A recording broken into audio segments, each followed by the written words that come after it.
Bonjour bien-aimés dans le Seigneur, vous qui nous suivez partout dans le monde à travers notre chaîne et HP Media. Nzamba pambola bana nzambe nyonso eza émission ya bana nzambe eza ngai wabino babinga Enoch chasseur de démons oyo boyebi bino nyonso na bandoko balaninga mbala sika. C'est bien mon nom, c'est Enoch Babinga le chasseur. Nalingi pendant ce temps bien aimé te bako partager message moko très important na lumière ya liloba nzambe o nzambe asili kopesa biso na nzela ya mabondeli. Nalingi bino ba bozola nanga bisika nyonso bozwami boye banako pesa biso mo quelque temps na bako tika émission na sala boko na nzambe to ko banda bote sans que te bako banda la moment prière. Nzambe na pesio merci. Lobela Bichou et Longo, Saint-Esprit de Dieu soit au centre de tout.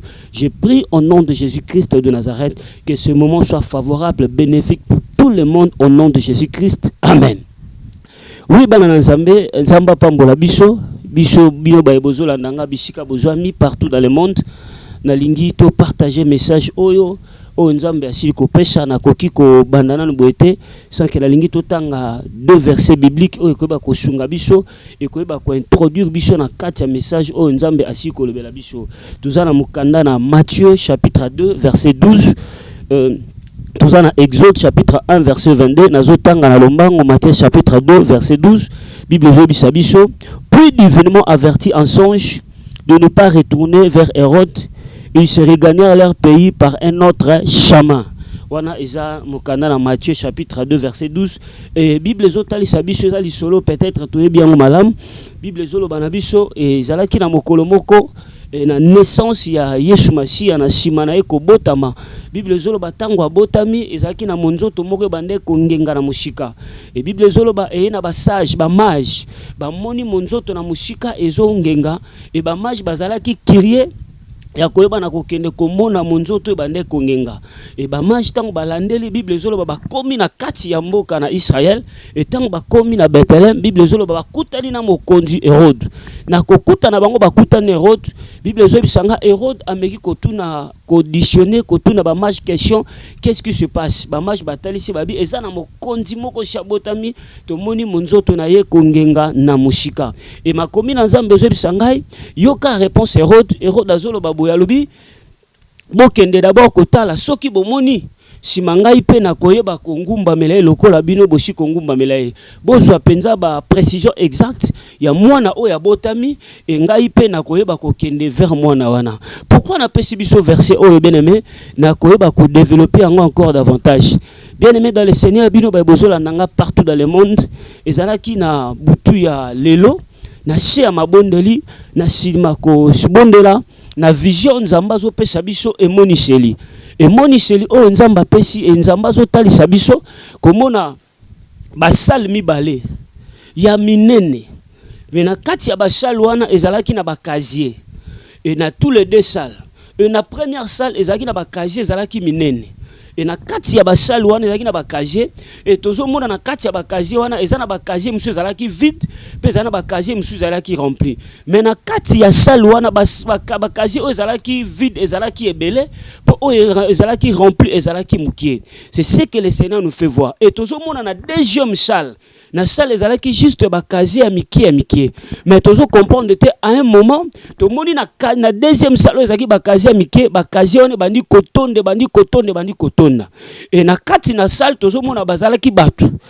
bazalaki na kati ya salle wana to moni batu bazalaki na première salle baké na deuxième salle o bazalaki na deuxième salle bazo sala monde à la veille baké koto na ko bondela ko comprendre langage ya Nzambe. Retourne Seigneur, mais pourquoi bakazier vide? Pourquoi bakazier monsieur eza rempli? Pourquoi bakazier monsieur oya salle ya mukie eza mukie mais bazolinga ba rempli yango nzamba zo ebisa biso boye. Omoni bakazier ozomona. Bakazier o bozomona eza ebele.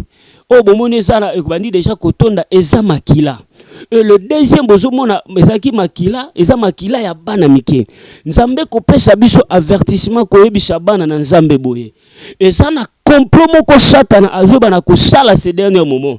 Le monde occulte et le monde satanique bazo sala projet ya koyeba ko remplir makila. Pourquoi? Baza na posa ba maintenir pouvoir na bango. Et le Seigneur nous parlait ezana batobele baza na posa ba sacrifice. Et nzambazo tali sabiso même na mikolo okoya. Et ce message est se répété deux fois. L'autre fois tout le monde a le même message mais dans une autre façon. Et tout le monde message est se répété encore la deuxième fois. Et tu comprendre loko moko mokili ya molili baza na posa makila. Et en ces derniers moments, bato bakozala ciblé et kozala plus banamike. Nene bisa bana nzambe nyonso bisika bozolanda biso la musika. Et le monde occulte bazana posa ba remplir ba kazie na bangwana etonda.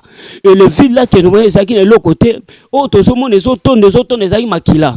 Et nzambe ko bisa biso nous passons des moments très pénibles.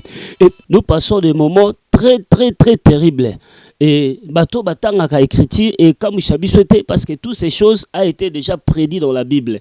Et ça makambo aussi Bible etali sabiso. Bokomona ba tremblement de terre, Bible kepe lobi ti Luc alors bokomona même abomination koko tatina lieu sainte. Et ça makambo oyo ezo salama déjà.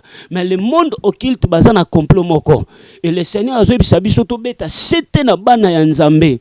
Mama papa zolanda nga eza moment ya kovanda na ndaku pe ya kozwa te ya kosambela Nzambe ya Nzambe na profondeur parce que ces derniers moments le diable est en train de s'élever bazo luka bakazi wana se tonda do bazana pose ya makila ya makasi et le Seigneur azo ko averti biso boye bisabana na Nzambe ezala moment ya distraction te ezala moment te okingandi bo sali boye ezala moment te ba sex tap tout ça ce sont des distractions bana na Nzambe nous devons être dans la prière dans la présence de Dieu ko sambela pour que baba mi pepe zo telema ba complot bazo sala pour que ebana ko épargner bana na Nzambe pour que bana na yo bakoya na mutambu te. C'est pour cela Nzamba ebisi biso posa na bango basa bakazione ezala kotonde ezala rempli.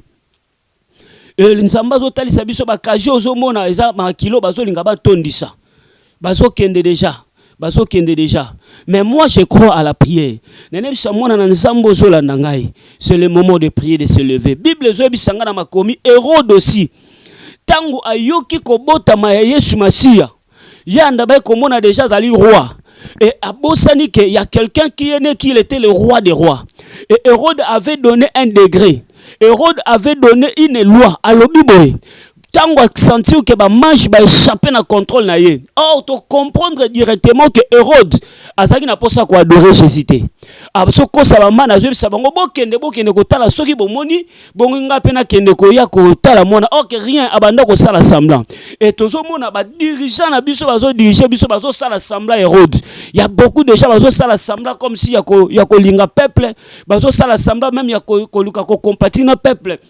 Bazo sala semblant loko bana souci ndenge bazo kufa rien bana souci te ba yebi makambo bazo sala et ça ba loi ba décret ba signer qui ba pacte ya makase pour que les sang coule. Mais moi je prophétise au nom de Jésus-Christ de Nazareth batu ba kokoya mena lobi famille kokoya te na kombo na Yesu yango bana na Nzambe bozola na ngai. Ce moment de confinement ça nous a beaucoup enseigné. Nzamba za na posa suturer ba oyaye tous dans la présence en Nzambe. Nous allons vu Hérode azo sala semblant azoloba ba ebisi ba manche bokende pe bongumba mela soki bomoni bo akopesa nga nouvelle or que Hérode azalaki déjà na makanisi ya mabe de même ba dirigeant na biso ba sala semblant lokola bana mawa peuple mais bana mawa peuple te ba sala semblant ne ba to ba okufa lokola sala bango mutema parce que rien ba yebi ba pacte na ba loi na ba degré na bango ba signaki na monde occulte pour que ba soutirer makila ya bana na Nzambe. De même aussi Bible solo bananga divinement averti Nzamba zoebisa Joseph na Marie alobi bozwa le bébé Jésus bokimane bokende en Égypte parce que Hérode a déjà un projet à mabe bo se cacher bo bombama bo zonga sima bo se retirer et ça moment Nzamba lingi ngano to se retirer dans la prière ndenge Jésus Marie na Joseph bazwa le bébé bakenda ko bata en Égypte et ça ndenge yo poza na ndako et Marie Bethléem ezala kimboka na bango bande ko sala bande ko fréquenter mingi mais bazui ba se retirer ba kima kimboka wana tamusi yo pokenda ka musala na yo mingi. Il y a des gens que tu fréquentes en tout moment tu composes ces derniers moments so fréquenter sous baté tu t'es retiré osia ko bombama bien aimé ko bombama na yo ezala ko bombama pamba te ezala ko bombama ya le chambre.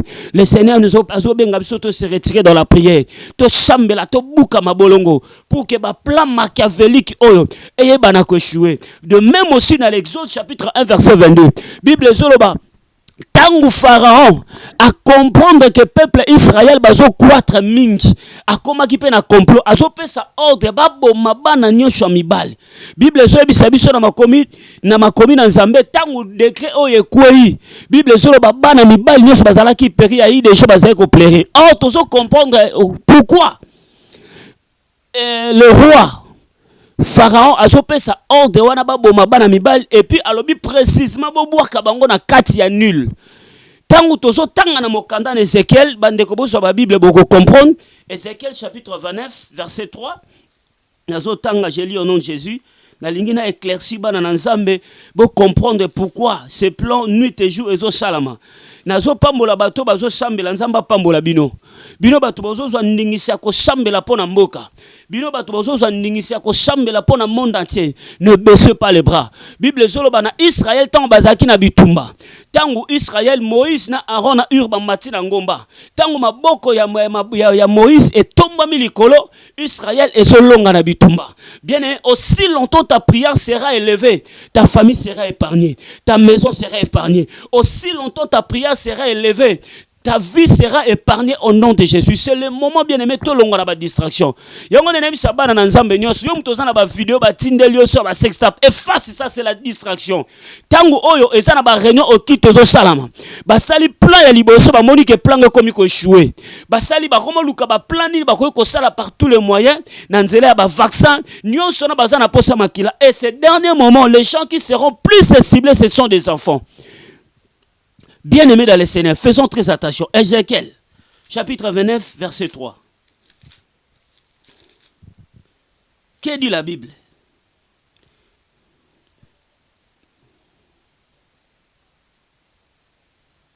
Yoka, parle, et tu diras ainsi, parle le Seigneur de l'Éternel. Voici, j'en veux à toi, Pharaon, roi d'Égypte, grand crocodile qui te couche au milieu de tes fleuves. Et qui dit mon fleuve c'est à moi, c'est moi qui l'a fait. Et tu dois comprendre tangu le roi Pharaon a fait sa ordre. Ya kozwa bana ya mibali. Babwaka bango na mai ce n'était pas pour rien. Et ça qui pour na sacrifice rituel na ye. Azaki pour ça na makila. Et tu dois comprendre que le grand crocodile que la Bible nous parle c'était Pharaon. Ndenge abande ko bwaka bana na kati ya mai. Bana wana bande ko servir na sacrifice na ye. Et tu dois mona peu de même dans le temps de Jésus. Tangu ba moni ko botama ya Yesu Masia. Et bazo pesa le même loi ya ko boma bana nyosho mibali. Mais Marina Joseph bazala qui averti. Nzamba bimeli bango na nzela bandoto. Et ce dernier moment le Seigneur au pire azo parler na balolenge belé. Et de te cacher dans la prière. Ya kokota na présence ya Nzambe. Le temps est grave. Bien-aimé dans le Seigneur, les occultistes bazo sala réunion. Pour ça na bango, ba kaji wana to mona ki efface à la remplir du sang pour que pouvoir na bango et à la fermer. Mais moi je crois, ceux qui za na ba santu moko ba telemi ba sambeli. Ceux qui za na ba santu moko ba telemi ba bondeli. Et ce plan machiavélique sera anéanti. Sembla ba dirigeant bolanda ngote. Bazo sala sembla comme si bana mawa peuple alors que na fond ba yebi ba réunion secrète bazo sala ils ont besoin de sang. Et ces derniers moments, ceux qui seront plus attaqués, ce seront les enfants. Mais mon zone lima, ataba to basali complot, nzamba zana makoki, ya kokwesha complot on ezala ni sans effet. Bien-aimé, tozo vivre en ata oyo, il y a des Hérodes, il y a des pharaons, bato bazana pouvoir mondial, bato bazana makoki ko pesa mibe ko po ba ko tout fait bana nzambe. Et moi je crois aussi, il y a des gens on nzamba zubanga zo bomba bango en Égypte za elembo ya ko se cacher dans la prière, dans la sanctification pour que ba plan oyo bazo bongisa ezala ni sans effet. Et le Seigneur nous avait dit ceci. Nzamba ebisaki biso boyebisa bana na nga nyonso partout dans le monde entier. Maman, ozana bana, ozana bandeko. Le Seigneur nous a parlé tout ça la prière familiale. Et la prière familiale, to joate akobondela. Yako anéanti projet wana. Yako bebisa ba projet o ba pharaon na ba Hérode bazo sala. Ils font semblant comme s'ils ont la compassion du peuple, mais en réalité na sena bango ba sepela bato ba kufa. Ba sepela makile tanga pour que pouvoir na bango za la fermer pour que bazana posa ba activer ba pacte mondial na bango. Mais dans Dieu nzambe kolinga biso mingi azo pesa biso ba éclaircissement, azo pesa biso ba révélation boye pour que ba prochain na bango, pour que ba plan na bango chue nzamba ebisi biso bana na nzambe nyonso. Maman Osana bana, peut-être osana bana bisika morote. Mais bon, ça la ligue de prière de famille. C'est ce que le Seigneur nous a recommandé. Bana nzambe nyos, j'espère que ata bana no baza misika me bozara na numéro na bango. Boza na façon à communiquer. Soit bo pesa na ba R o boko bonde la bo sala ba prière familiale. Je sois zoloba moi et ma maison, nous servirons l'Éternel. Il avait compris que so ingana ndako na nga tozo sala nzambe. Donc misala ya satana moye sala kati na biso. Exact. Et le Seigneur nous a recommandé que chaque famille du monde entier bo soit à prière. La prière familiale. Et je crois. Et le Seigneur nous a dit bateau la prière familiale. Et bakozala épargner na plan au héros d'azo bongisa. Je dis bien aimé dans le Seigneur Zolandangai. Hérode si batelemi. Baza soudé. Ils sont réunis comme un seul homme. Avec un seul but. Cherchant comment yakoyeba kokoisha bana na nzambe, cherchant comment yakoyeba kosuturer makila ya bana na nzambe. Et le Seigneur nous avait averti, il y aura des famines, il y a des choses très très pures qui arrivera. Mais bato bakozala na présence chanzam, bakozala épargner na mipepe oyo. Bakaji ya makila bazoluka etonda. Je prophétise au nom de Jésus. Makila na bango moko ndeko tonda na bakaji wana. Bakolia na missioni na bango moko. Na zoebisa muto azolanda ngai. Ta famille sera épargnée. Ta famille sera épargnée au nom de Jésus. Plan oyo bakobongisa. Hérode akotelema a échoué. Bien aimé. Et l'okozo salama c'est dernier moment le Seigneur nous avertit. Et ça même na bandoke bazanga na kata ba famille. Bazo profiter na chami pepe oyo. Bazo profiter na chami pepe oyo. Déjà même les sorciers, ils ont compris que le kola bana na nzambe bazo banga mingi. Le kola ezana vamoko zo sa battre mingi. Bango pe balingi ba s'inculper pour que ba kozwa makila bana na nzambe. C'est pour cela que je t'exhorte bien aimé dans le Seigneur. Hérode est déjà là. Bah pessi déjà mibeko, bah sali déjà bah plan, bah sali déjà bah complot. Mais moi c'est que je sais, la Bible me dit toute langue qui se lèvera en justice contre toi, tu la condamneras. Tu as la capacité que Jésus t'a donnée. Il y a qu'à condamner ma loba ma béo, il y a qu'à condamner ma plan haut, il y a qu'à condamner ma kitana bango échoué. Moi je crois à la prière. Ces derniers moments toi on a pas sa distraction. Le Seigneur a besoin de Hur et de Aaron et de Moïse. Bato barokene na ngomba batomboli maboko bazo sambela et puis peuple Israël ba ko zo éclaircissement et que peuple Israël ba na kolonga toi qui m'as suivi na lingi bisiko zali bien aimé dans le Seigneur sois ta prière benga bana na yo bazala musika bazala pembeni sala ligue ya prière familiale pelisa moto ya losambo et je crois il y aura une protection divine. C'est ça le message que le Seigneur m'a donné. Déjà plan ça déjà bien conçu. Mais c'est à toi. Le Seigneur a besoin de Rachia Aaron. Naba Hur. Oh baby côté le manangomba na ko sambela pour que peuple Israël ba ko joie et ba cacher na bango eza vide bazolo ke za la remplir na chakoli na kombo na Yesu et ko za la remplir te pona bana na yo et ko za la remplir te pona libota na yo. Toi et ta famille tu seras épargné. La Bible me dit crois au Seigneur Jésus, tu seras sauvé toi et ta famille. Bien-aimé dans le Seigneur, benga bandeko, benga bana. Bo sala ligue ya ba famille, bo souhaiter à prier. D'implorer la miséricorde de Dieu, d'implorer la protection divine et de faire la prière d'autorité à détruire yakoloba nzambe makila ya bana na ngai et ko lekate na mbeka. Ndenge Jésus azala qui épargné na mopanga ya Hérode o etelema ki pona ko boma bana mike. Je prophétise aussi dans ta vie bana no ba ko sala épargné, libota no ba ko sala épargné. Ndenge Moïse azala qui épargné malgré ya eu des moments et ça na bano ba kufaki mais Moïse était épargné. Nazo sakola pe na katsa libota na yo bana no ba sala épargné, libota no ba sala épargné. Mais Seigneur nous a recommandé de faire des prières familiales. Tout ça la liboke moko ya le chambo. Longola na no ba rancune. Et je dis ba moment où to sala ngo eza ba moment distraction te. Ba distraire te na mi pepo zo le kana monde entier. Na ba serstap makambo ezangiti na ozo pesa ta sali le logo moko te le contraire ezo suyer encore bana na nzambe. Les images que tu regardes, il y a des esprits méchants, il y a des esprits mauvais. Oh bah ça déjà légué ces derniers moments. Ba kopesa bato ba poche nzoto, ba kopesa bato ba image moko ya salité et ba zo profiter na nzela ba sextap makambo ya mabebele. Toi qui as ces images pareilles, je t'exhorte au nom de Jésus kokota na distraction te, effacer ba image wana. Et ça ba profession nza esi l'Obama. Bible est na mokanda na Daniel, il y aura l'abomination kokota même na lieu saint. Boka moite ce n'est que l'accomplissement de la prophétie. Mais yo mona nanze meza la vertu. Fais comme Jésus avait dit aux disciples, veillez et priez. Bon, la paix, parce que nous tendons vers la fin du monde. Toi qui me suis partout dans le monde, tozo kende déjà na mikolo suka. Mikolo eza mabe makasi mikolo tikali ya kotanga. Et soki coronavirus ezo boma batu, bongo li felo. O ko ça la plus pire que coronavirus, c'est tout le temps. Yo mutozaki na mabe ya bongo la motema. Yo mutozaki na ba gauche droite landa nzela ya nzambe. Et toi qui n'as pas encore reçu ce nom Jésus-Christ comme Seigneur et Sauveur, tout n'a pas docteur bazo bik sa malade. Beaucoup les gens ont compris que réellement il y a un seul Dieu et un seul médiateur, c'est Jésus-Christ de Nazareth. Et ça occasion pour na yo nano yambi esute, ya yambaye parce que tant okoya tango lèvement au salama et comme le passe kolingate on le kana tribulation à bon moment il y a plus dur oh tozo mon ezamuke il y a des choses pires qui arrivent mais le Seigneur azana pour ça averti banana pour que to tellement na prière tu ba ko bunda bitumba oyo tu ba ko longa ngo nzambe apambola yo bien-aimé dans le Seigneur et mutola ninga partager message partout totikate complot o bazo sale ko kisama totikate ba projet bazo sala ba remplir ba fina bango ya basa ba bouté na bango sala makila bana na biso jamais. Lève-toi dans la prière. Benga bana. Le Seigneur nous a recommandé surtout de prières familiales. Bossa la ligue, bossa la même groupe ya prière ya famille. Bossa te akosambla enzamba ebisa biso soki ozuite akosambela. Tu as ton pasteur. Oya sambela rapona yo. Oza na église moko quelconque, oza na tuteur moko spirituel oya landa ko na mabondeli. Na sima na bino ko sambela nzambe.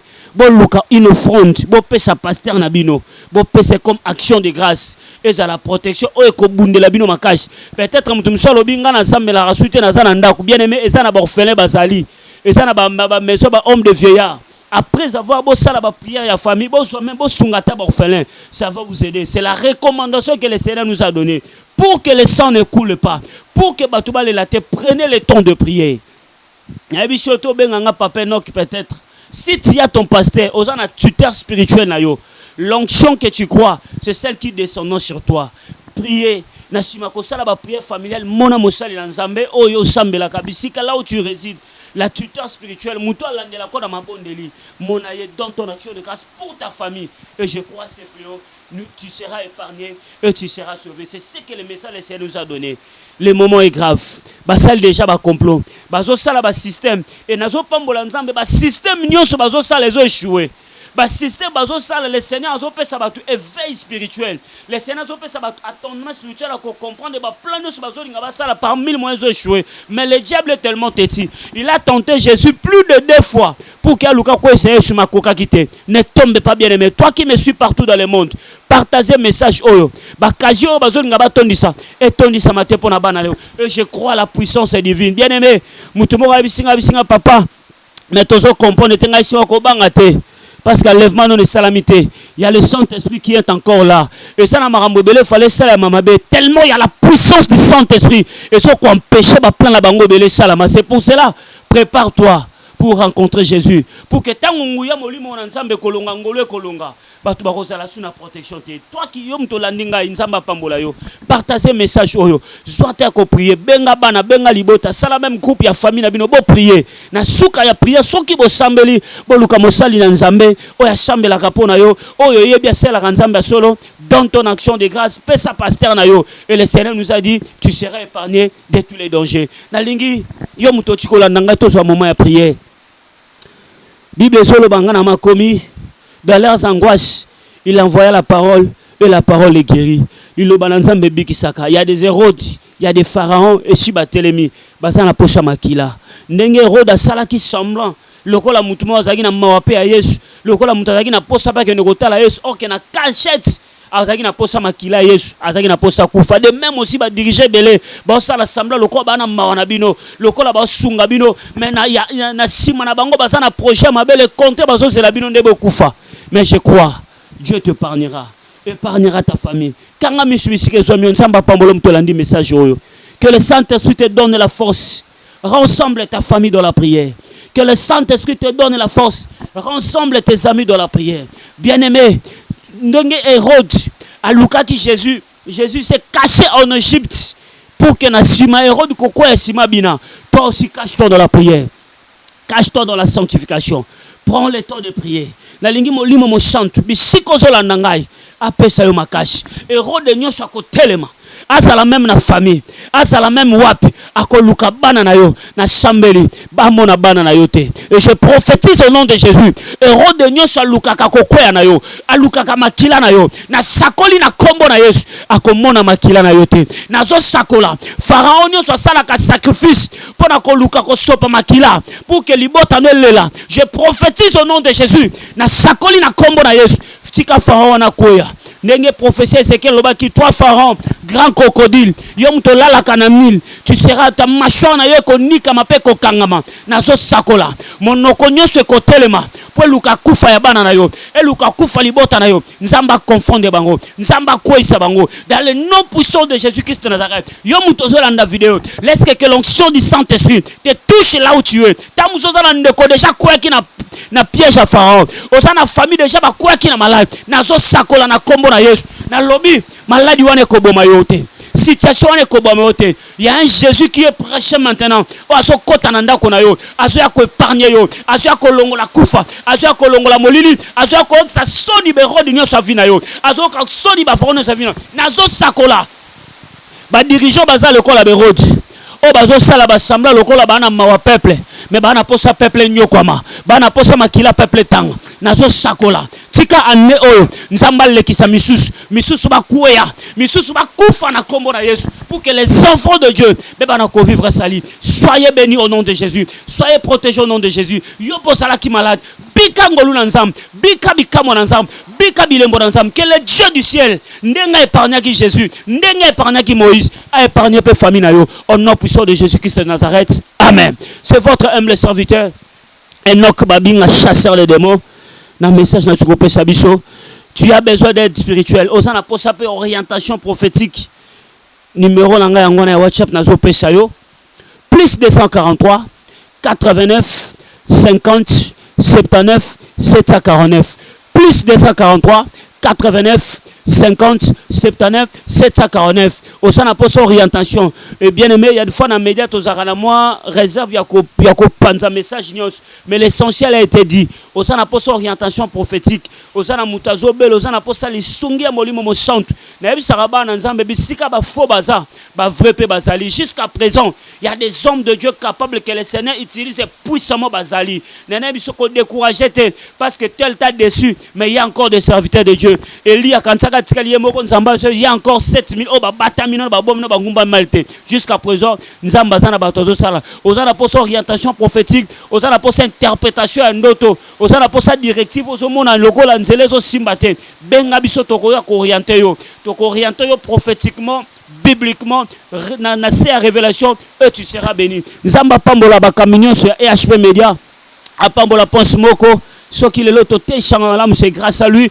Nzamba apambola papa nanga Brice o bazo pesa biso espace ya ko ba ko propager la bonne nouvelle. Nzamba pambola papa nanga Ekibumba apambola maedo pe batu nyonso bani biso. Vous êtes venus partager ce message, ko partager ka pambate ko yoka ka pambate za na musabia to yoka to équipe ba prophétie mingi to équipe maramango pe mingi to lembi. Non, ne te fatigue pas. Si quelqu'un celui directif moko ezo bendo na prière maman sambela et olongole le côté sur sambeli ce qui directif mozo ko orienter au sambela bien aimé prie. On ne sait jamais, il faut toujours prier. Ne te fatigue pas. Et ça, Moussalobi, basolo ba makambango pe, boena. Non.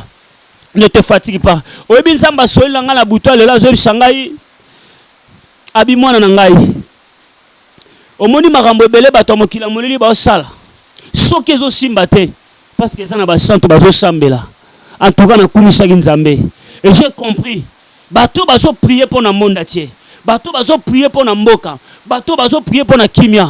Nzamba bazo kabiso. Et les gens ba pesi déjà ba prédiction pour l'Afrique, ndenga Afrique olela. Mais ba comprendre te bato Afrique ezo la toujours, c'est parce qu'il y a des sangs. Si l'autre a été épargné parce que il y a une intercession moi Abraham et Salama qui n'est épargné que l'autre. Toi qui pries, ne te fatigue pas. Que Dieu vous bénisse partout dans le monde. Bye bye. Benga biso, on a un problème. Tu causes la peine, tu causes l'orientation et on va prier, tu seras béni. Que Dieu vous bénisse.